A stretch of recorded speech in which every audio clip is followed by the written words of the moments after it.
Kalau memang ingin melakukan tes terhadap terhadap uji emisi, ya, apakah bagusnya kita tes dulu atau servis dulu? Kalau pembakaran nggak sempurna, akhirnya si gas buangnya CO-nya tinggi. Ketika campuran bahan bakar dan udaranya itu tadi jelek, maka nyendat di RPM tertentu ini adalah kegagalan pembakaran.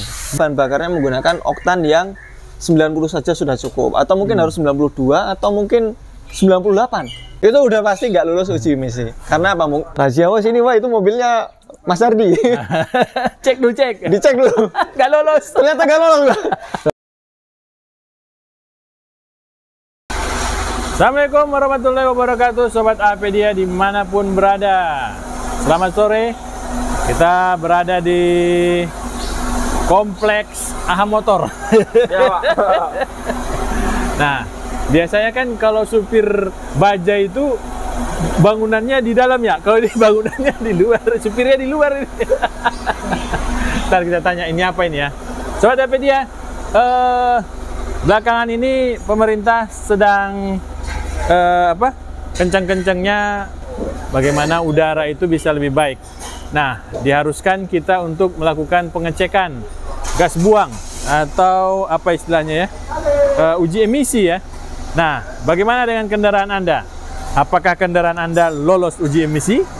Nah, kita akan tanya Mas Ardi, seperti apa sih kendaraan yang tidak lolos uji emisi? Nah, itu dia. Assalamualaikum warahmatullahi wabarakatuh, Mas Ardi. Ya, waalaikumsalam warahmatullahi wabarakatuh, Pak Taufik dan juga Sobat Apedia. Nah, ini supir bajanya kok di luar, Mas ya? Bajuri. Tahu dulu, Pak, kita mau syuting.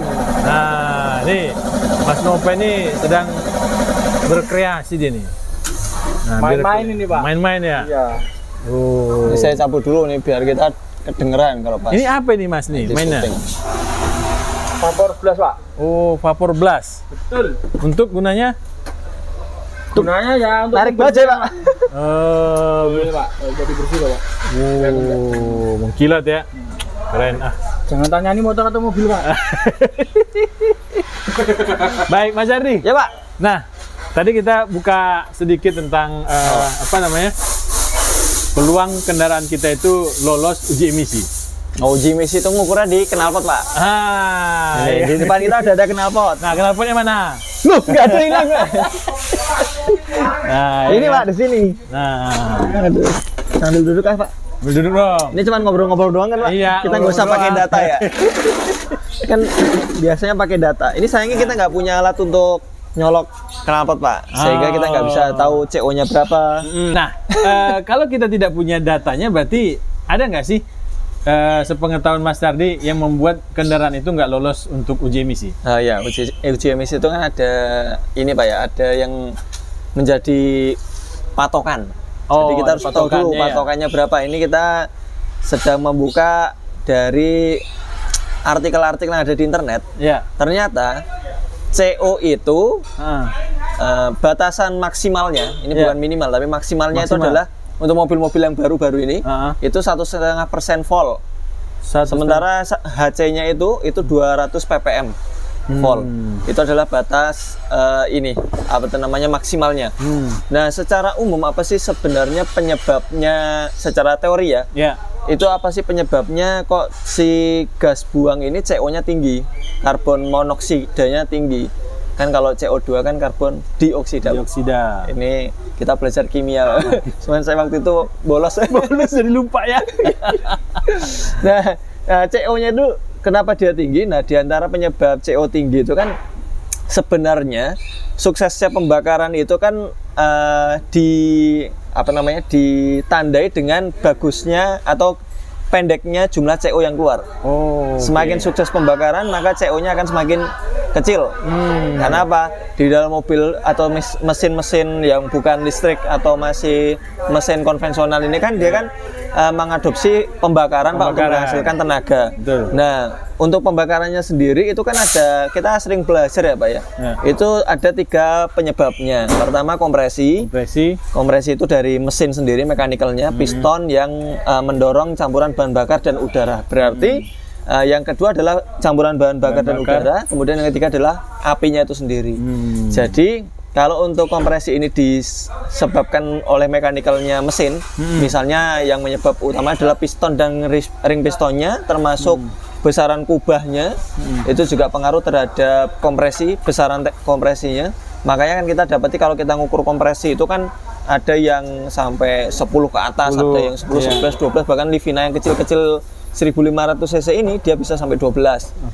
Nah, itu kompresi itu dari mesinnya. Kemudian campuran bahan bakar dan udara itu bisa dari pertama bahan bakarnya sendiri.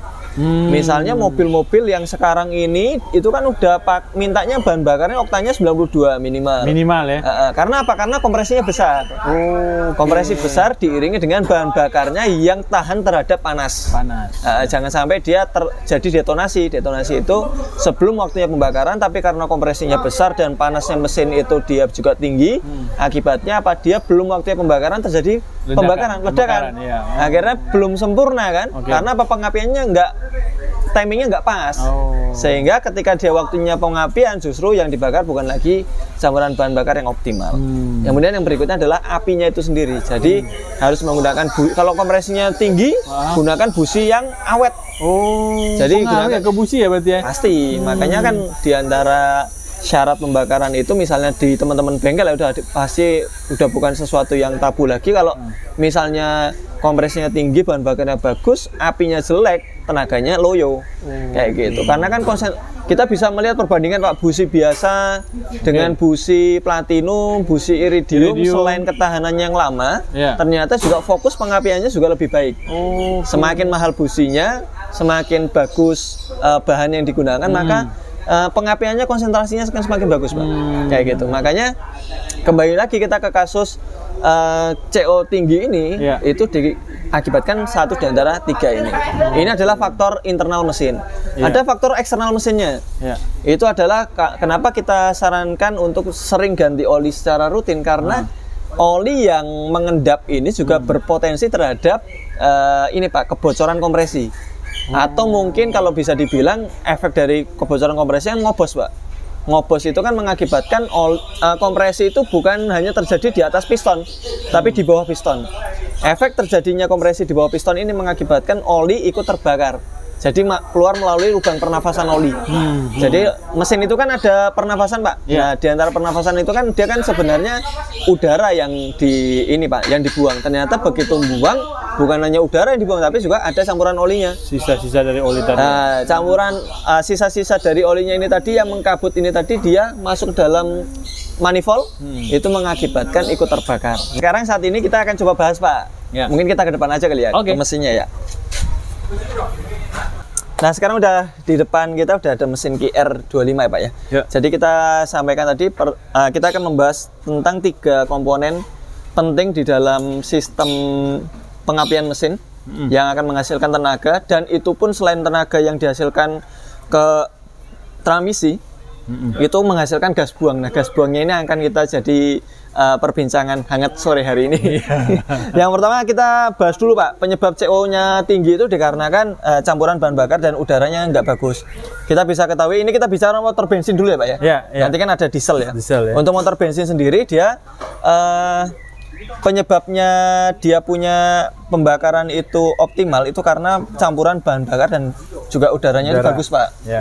Di antara penyebab campuran bahan bakar dan udaranya bagus, yang pertama adalah bahan bakar itu sendiri. Jadi kalau untuk mobil-mobil, ketika kita membicarakan mobil ini, kita tahu kita mau membawa mobil dan mengisi ulang bahan bakar, kita maka harus tahu dulu nih karakter mesinnya kita ini berapa, ini kompresinya besarnya berapa. Terus kita buka buku manualnya, apakah bahan bakarnya menggunakan oktan yang 90 saja sudah cukup, atau mungkin harus 92, atau mungkin 98. Nah, kayak gitu. Beberapa mobil-mobil sport. Sehingga dari situ kita bisa tahu bahwasanya mobil saya ini kalau dikasih pertalite aja cukup Pak. Mobil saya ini harusnya pakai pertamax. Mobil saya harusnya 98. Gitu, mungkin pakai turbo. Pertamax turbo dan sebagainya. Nah, itu penting pertama. Nah, kemudian yang kedua, dari sisi campuran dan bahan bakar juga yang bisa mengakibatkan optimal itu adalah filter udaranya. Filter udaranya ada di sini Pak. Di box filter udara. Jangan sampai kita memiliki filter udara itu filternya udah buntu, itu mengakibatkan terlalu banyak bensin yang disemprotkan. Udaranya jadi kurang. Atau mungkin udaranya, filternya itu bolong. Akhirnya udara yang masuk tidak tersaring. Sehingga kalau udara yang masuk tidak tersaring, karbonnya juga akan ikut tinggi.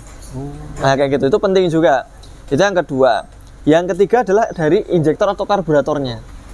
Jadi, injektor ya? Ya, kalau untuk mobil-mobil sekarang kan sudah jarang sekali ada karbu, Pak. Tapi mobil-mobil dulu kan ada karbu, Pak. Betul. Karbu ini juga bisa saja menyumbangkan CO yang tinggi. Bisa, karena apa? Karena setelannya nggak bagus. Jadi mungkin dari teman-teman yang memiliki mobil karbu paling nggak 6 bulan sekali harus dilakukan proses tune up, dilakukan pembersihan spuyer. Karena kalau spuyernya jelek, nanti yang terjadi adalah kan kalau karburator ini kan memanfaatkan kevakuman, Pak. Ketika memanfaatkan kevakuman itu kan yang jalurnya keluar itu hanya dari spuyernya dan juga beberapa lubang. Nah, spuyernya ini apabila dia kotor, mampet, maka yang terjadi bukan pengkabutan tapi modelnya kencing, Pak. Jadi apa ya bahasanya adalah air yang bensin yang tidak mengkabut. Jadi pengkabutan nggak optimal lah. Akhirnya karena pengkabutan nggak optimal itu mengakibatkan pembakarannya jadi jelek. Karena apa?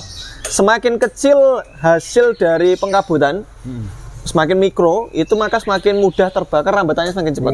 Tapi kalau dia nggak mikro, misalnya dia bentuknya itu bukan kabut yang sempurna, itu mengakibatkan pembakaran jadi jelek. Jadi asapnya keluar terlalu hitam, busi kalau dilihat dia warnanya hitam, menempel di situ, maka itu yang menjadi masalah utama sebenarnya. Nah, tapi kan mobil-mobil sekarang kan injektor juga perlu. Bukan hanya karburator yang ada di spuyer, injektor juga perlu. Meskipun injektor ini kan suplai bahan bakarnya itu juga harus diperhatikan filter bensinnya. Jangan sampai filter bensinnya buntu, tekanannya kurang. Kemarin kita sudah belajar masalah tekanan bensin. Kalau dia tekanannya kurang, maka yang terjadi starternya panjang. Karena apa? Pembakarannya nggak sempurna. Akhirnya mobilnya nggak hidup-hidup. Atau mungkin mobilnya hidup, tapi ketika digas spontan dia tidak terjadi pembakaran yang sempurna. Akhirnya gas buangnya jelek lagi. Nah, kayak gitu. Itu dari sistem campuran bahan bakar dan udara yang harus diperhatikan adalah mulai dari filter sampai dengan filter udara sampai dengan filter bensin, injektor dan juga karburatornya. Nah, kemudian yang kedua adalah pengapian. Pengapian ini juga penting. Kita harus memerlukan koil yang semakin sebenarnya koil itu semakin dia direct itu semakin bagus, Pak. Sekarang tuh yang direct injection itu Mas ya? Direct ignition. Direct ignition itu dia tiap-tiap gini. Tiap-tiap lubang itu memiliki satu koil. Kalau dulu kan koilnya itu kan sentral ya. Ada satu, kemudian dihubungkan dengan kabel busi, dihubungkan dengan kabel busi. Nah, itu ketika dia koilnya misalnya semakin besar pengubahannya dari 12 volt menjadi 20.000 ke atas voltnya itu semakin bagus, maka potensi untuk menghasilkan api yang besar, sempurna, bagus itu semakin besar. Sehingga kalau misalnya koilnya teman-teman misalnya mengganti dengan koil yang nggak proper, misalnya koil yang standarnya bawaan mobil harganya ternyata 1,5 juta, mohon maaf dibelikan dengan koil yang ya apa adanya. Nah, itu kan mengakibatkan mungkin saat ini dipakai nggak apa-apa, tapi beberapa pekan ke depan atau bulan atau tahun ke depan itu bisa menjadi masalah. Karena apa? Api yang dihasilkan kecil. Akhirnya kadang timbul nyendat ketika di RPM tertentu. Itu dikarenakan apa? Koil. Nah, nyendat di RPM tertentu ini adalah kegagalan pembakaran. Kegagalan pembakaran. Mungkin campuran bahan bakar dan udaranya udah bagus, tapi ternyata dia nyendat. Nah, kalau nyendat itu kan berarti kan dari api yang tidak sempurna. Mungkin di beberapa RPM gitu ada satu intensitas yang dia tidak mau keluar apinya. Nah, itu mengakibatkan dia punya campuran bahan bakar dan udara nggak kebakar. Meskipun ada kompresi dan juga bensin yang keluar. Kayak gitu. Nah, selain itu, selain koil, di bawahnya juga ada busi. Busi ini sangat penting sekali. Nah, di sini kita ada contoh, Pak, busi yang iridium, Pak. Iridium itu bukan hanya bahannya ini ya. Kalau kita perhatikan, kebanyakan iridium pasti runcing. Lebih tipis daripada pulpen. Ini runcing. Ini di tangan kita ini ada tulisannya nih. Iri. Oh, nggak boleh iri harusnya. Dium tapi kan dia. Iridium. Iridium. Ini nggak boleh iri harusnya. Iridium. Nah, ini iridium. Ini merek Denso ya. Nah, iridium ini Pak Topik Ini kita bisa saksikan di sini dia punya ujungnya ini. Kelihatan nggak ya di kamera ya? Ya anggap aja kelihatan ya. Ujungnya ini seperti jarum, Pak. Ya, betul. Jadi jarum ini ada positif, ada negatif. Ya negatifnya ini juga ada bentuknya jarum. Nah, ketika dua-duanya ini berbahan iridium, ini selain dia konsentrasi apinya lebih bagus, itu dia lebih awet. Nah, makanya ketika campuran bahan bakar dan udaranya itu tadi jelek, maka biasanya di area kepala busi sini, Pak, ini bukan warna yang kayak gini, coklat gini, tapi hitam. Nah, kalau hitam itu artinya bahan bakar dan udaranya terlalu banyak. Jadi mohon maaf, bahan bakarnya terlalu banyak dibandingkan udaranya, sehingga bahan bakar terlalu banyak dibanding udara menghasilkan karbon yang banyak di area kepala busi. Dan kalau dia di seret seperti ini pakai tangan, nah itu dia meninggalkan bekas arang kayak gitu. Kalau ini kan bersih ya, ini dia iridium karena pengapiannya juga bagus kayak gitu. Nah, kalau misalnya busi yang dipakai dia nggak proper, misalnya mobil kompresinya tinggi, 12 ke atas, kemudian dia sudah injektor, tapi businya yang dipakai busi biasa, nah ini bisa masalah di kesempurnaan pembakarannya. Kalau pembakarannya nggak sempurna, akhirnya si gas buangnya CO-nya tinggi, kayak gitu. Makanya busi ini juga penting, makanya dilakukan dari kedua item ini tadi, yang kalau servis itu pasti akan disinggung, pasti akan dicek busi dan juga semprotan bahan bakar, termasuk injektor, karburator. Nah, itu menjadi fokus ketika kita melakukan servis. Kemudian yang berikutnya adalah yang ketiga, kompresi mesin, Pak. Kompresi mesin ya. Kompresi mesin itu bisa disebabkan tinggi rendahnya itu karena pertama ring piston. Kemudian yang kedua kondisi klep katup. Kan mobil-mobil sekarang kan 4 tak ya. Kita jarang menemukan mobil 2 tak. Mungkin kalau 2 tak sudah pasti nggak lulus uji emisi. Suzuki apa namanya itu? Misalnya Truntung. Itu udah pasti nggak lulus uji emisi. Karena apa? Dipastikan bahwasanya CO-nya ada di atas 1,5% vol. Karena udah kelihatan asapnya ya. Udah kelihatan asapnya. Kita ngeliat kasat mata aja, Pak. Ini udah banyak nih. Nah, kayak gitu. Nah, jadi intinya kembali lagi tadi, kalau misalnya 4 tak itu dia memiliki valve, Pak. Ketika yang namanya pembuangan ini tadi dia karbonnya jelek atau karbonnya tinggi, CO-nya jelek, itu CO-nya tinggi, itu mengakibatkan tumpukan kerak. Makanya kalau di mobil itu ada tanda gejala ngelitik. Nah, itu karena apa? Karena tumpukannya besar, tinggi. Tapi ngelitik bukan tanda CO-nya jelek. Ngelitik itu adalah tanda karbonnya di ruang karbonnya ya. Tumpukan karbonnya di ruang bakar itu ada banyak, tapi bukan berarti CO-nya jelek. Kayak gitu. Nah, itu tadi kalau misalnya dia ring pistonnya udah lemah, kemudian si tumpukan karbon yang ada di valve itu tinggi, itu mengakibatkan kompresi turun, Pak. Kalau kompresinya dia turun, itu bisa saja berakibat kepada CO yang tinggi. Makanya potensi CO-nya gas buang atau CO atau karbon monoksidanya itu tinggi, itu bisa juga dipengaruhi oleh kompresi yang rendah. Jadi kompresi rendah bisa juga jadi CO-nya tinggi. Kayak gitu. Nah, kita bicara misalnya, makanya kadar CO, standar CO itu kan ada yang 3% untuk mobil-mobil 2010 ke sana, ke bawah. Ada yang 2010 ke atas itu 1,5%. Oh, beda, dibedain ya? Beda. Selain 3 item ini juga tentunya semakin ke sini usia mesin akan semakin ini, Pak ya, bertambah. Berikut dengan penyusutan kinerja atau kerapatan dalam mesin. Penyusutan kerapatan itu diantaranya ada terjadi di sini, Pak. Ini kan kita kan dapati selang-selang pernafasan, Pak, di mesin itu kan. Nah, di antara selang-selang pernafasan itu ada namanya katup valve ini, Pak. PVC namanya, Pak. Nah, PCV valve, PCV ini. PCV-nya ini dia bisa saja dia kan one way, Pak. Dia bisa mengeluarkan angin ke sana, tapi dia tidak bisa masuk ke sini. Karena di sini dia terjadi kevakuman, tentu kan ada aliran udara dari sini, Pak. Ketika dia one way-nya dia jebol, maka mengakibatkan tambahan udara di area sini. Makanya kalau kita mungkin buka di area sini atau area sini, nah itu kan dia kan kadang-kadang ada uap ya. Betul. Ada uap itu, nah itu adalah yang diantaranya harus dibuang. Karena kalau dia nggak dibuang, itu bisa berakibat mungkin mesinnya bisa saja rembes silnya, seal crankshaft belakang rembes, seal crankshaft depan rembes, atau rocker cover ada gasketnya itu juga rembes. Karena apa? Tekanan bawahnya itu besar. Nah itu harus dibuang. Harus dibuang. Nah, pembuangannya itu adalah masuk sini, Pak, ke area manifold. Iya, ruang apa, udara masuk. Ke udara masuk lagi gitu. Nah kalau yang dibuang itu misalnya dia PCV-nya dia rusak, maka yang terjadi tekanannya besar, oli juga ikut naik. Makanya kalau teman-teman melihat di antara tanda-tanda PCV-nya ini rusak, ini adalah di dalam sini, Pak. Itu ada genangan oli. Di area throttle itu ada genangan oli. Nah, kalau itu terjadi, itu juga bisa mengakibatkan udara, bahan bakar, dan oli yang terbakar. Akhirnya CO-nya tinggi. Wow. Nah, kayak gitu. Nah, kalau udah hal ini terjadi, maka yang harus dilakukan penggantian PCV dulu.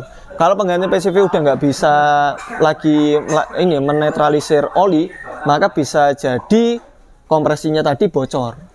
Kalau kompresinya tadi bocor, maka yang terjadi kompresi bawah piston besar itu ikut naik ke atas. Atau mungkin yang sering ditakutkan di kita adalah engine sludge.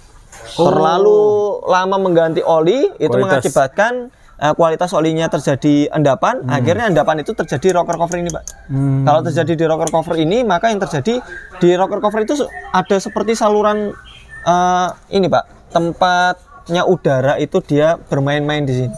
Nah, kalau misalnya dia terjadi kebocoran saja, maka dia bisa saja mengakibatkan oli tadi yang harusnya dia turun, udara dan juga oli yang sirkulasi di sini untuk menghujani klep, menghujani camshaft, itu tadi dia terjebak, maka dia bisa naik ke atas. Itu dikarenakan apa? Nge-slug. Nah, slug itu disebabkan apa? Ganti oli yang telat, tertunda, terakumulasi tertunda, telat, seperti itu, Pak. Kayak gitu. Jadi ada 4 ini penyebab utama CO itu tadi tinggi. Dan mungkin diantara yang harus dilakukan adalah si pemilik mobil harus rutin servis ya. Dan mungkin kalau kita bicara beberapa waktu belakangan ini sempat ada teman-teman yang upload di Instagram melihat kondisi udara di atas Jakarta sana yang bentuk polusinya itu berupa gumpalan awan yang hitam. Itu mungkin dari pemerintah sendiri juga ini, Pak, berinisiatif. Iya, berinisiatif. Karena pertama, nggak semua bengkel punya alat untuk nyolok CO, mengukur gas buang. Kemudian yang kedua, alat ini sendiri mahal. Sehingga kalau misalnya pemerintah suatu ketika ada razia, sini, wah itu mobilnya Mas Ardi. Dicek dulu. Nggak lolos. Ternyata nggak lolos. Berarti saya harus ganti BPKB, Pak. Kayak gitu. Berarti kan ada dua, selain masyarakat yang harus rutin ngecek mobilnya, rutin ganti olinya. Karena mungkin dia tune-up-nya oke, bagus, pakai bensinnya bagus, ternyata ganti olinya ngirit. Nah, ini masalah, karena nanti oli bisa ikut terbakar. Nah, itu menghasilkan CO yang tinggi. Dan dari pemerintah juga melakukan itu tadi, Pak, pencolokan. Nah, ini kan kita bicara masalah motor bensin. Kalau untuk yang diesel lebih simpel sebenarnya. Diesel itu kan mengandalkan kompresi dan juga turbulensi dari campuran bahan bakar dan juga udara, karena di diesel nggak ada busi untuk pengapian. Adanya glow plug busi untuk menghangatkan saja, untuk awalan saja. Nah, dia ketika kompresinya itu tadi dia jelek, atau mungkin solar yang dipakai itu dia solar yang bukan peruntukannya untuk mobil tersebut, maka gas buang yang dihasilkan akan sangat tinggi CO-nya. Seperti itu. Jadi buat teman-teman yang memiliki mobil solar, khususnya untuk yang sudah memiliki karakter ini yang tinggi ya, karakter bahan bakar yang menggunakan apa, Pak, kalau solar, Pak, namanya, Pak? Dex ya? Dex. Ada Dex LED juga ya? Dex LED. Nah, Dex yang Pertamina Dex ya? Iya, Pertamina Dex. Pertamina Dex ya, harus menggunakan itu, maka ya gunakan sesuai dengan karakter mobilnya. Jangan menggunakan yang biosolar. Nah, karena apa? Ketika dia menggunakan biosolar, nanti dia selain membuat filter menjadi buntu, efeknya kalau filter jadi buntu, supply bahan bakarnya jadi jelek.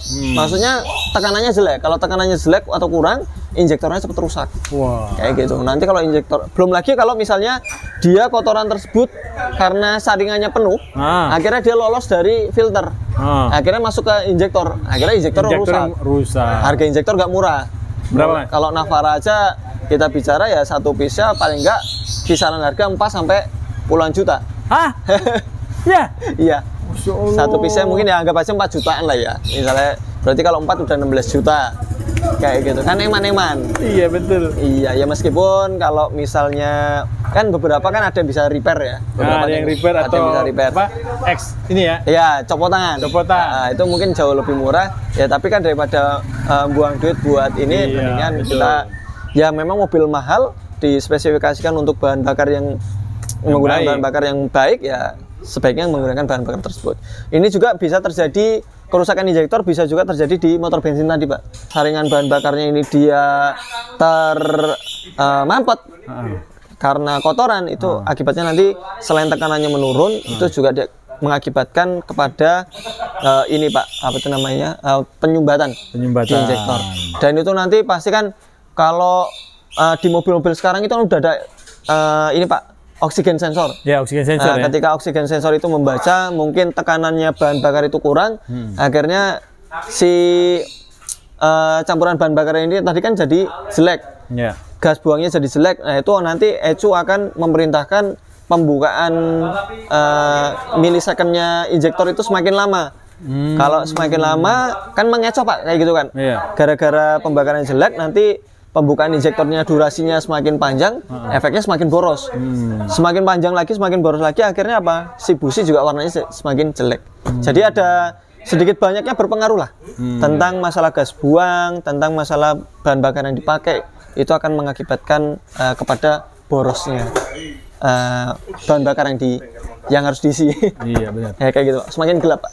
Ini maksudnya. Semakin gelap harinya, iya. Jadi Mas Hadi ada BBM ya? BBM, terus ada oli. Ada pertama BBM, campuran bahan bakar dan udara, kemudian ada busi, pengapian, kemudian ada kompresi. Dari kompresi sendiri, usia mesin itu mengakibatkan oli yang terbakar. Tapi kan usia mesin ini juga diakibatkan dari oli yang mengganti terlalu lama. Nah, itu dapat berakibat pada CO yang tinggi, Pak. Kayak gitu, Pak. Baik. Nah, jadi sedikit tips buat sobat LPD Mas. Kalau memang ingin melakukan tes terhadap terhadap uji emisi, apakah bagusnya kita tes dulu atau servis dulu? Kalau sebaiknya servis dulu pertama. Servis dulu. Terus pakai bensin yang bagus. Oh, nah itu bensinnya dicampur atau dibersihkan tangkinya atau gimana? Ya dihabisin aja dulu, Pak. Habisin dulu. Kemudian diisi dengan yang sesuai dengan standar mobil. Oke. Gitu. Dan biasanya, kalau sudah kayak gitu biasanya kan ngerasain, kok mobil saya jadi enak ya? Akhirnya apa? Betah. Akhirnya betah dengan menggunakan bahan bakar yang memang sesuai dengan peruntukan mobilnya. Oke. Kayak gitu Pak Taufik. Semoga video dari kami bermanfaat. Jangan lupa like, subscribe, dan juga share ke teman-teman yang memiliki mobil yang mau diuji emisi. Oke. Terima kasih. Assalamualaikum warahmatullahi wabarakatuh. Waalaikumsalam warahmatullahi wabarakatuh. Oke Mas.